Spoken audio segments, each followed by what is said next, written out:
or what's going to happen at the second coming.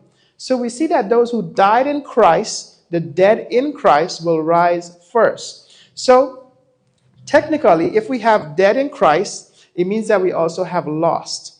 Now let me explain a little bit what I mean. Right now in the grave, you have two sets of people resting. You have those who died righteous and those who died lost. On the earth today, we have two sets of people.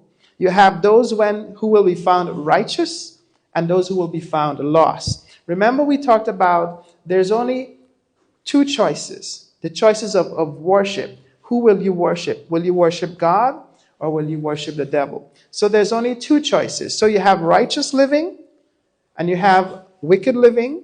You have righteous dead and lost dead. But we see here that it says that the trumpet of God will sound and the dead in Christ shall rise first.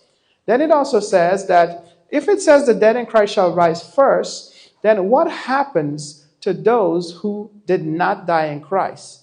What about them? What about their resurrection? Or what will happen to them? Will they just be left in the earth as dust? Will God do something for them?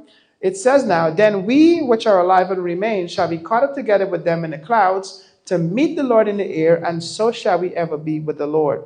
So we see that when Christ comes a second time, he's coming for the righteous. He's coming for the righteous who died and the righteous who are alive. Those who are lost, dead, they will remain in the graves. They're not going to come out. They're going to stay there. And then those who are lost on the earth, they will be struck down by his brightness, and their bodies, they will die, and they will just be left on the earth. So there's a major thing happening here. That's why when we talk about the second coming of Christ, it's not just a quiet event. It's going to be a grand event. There are going to be those who are celebrating, and then there are going to be those who are weeping because they didn't make it into the kingdom.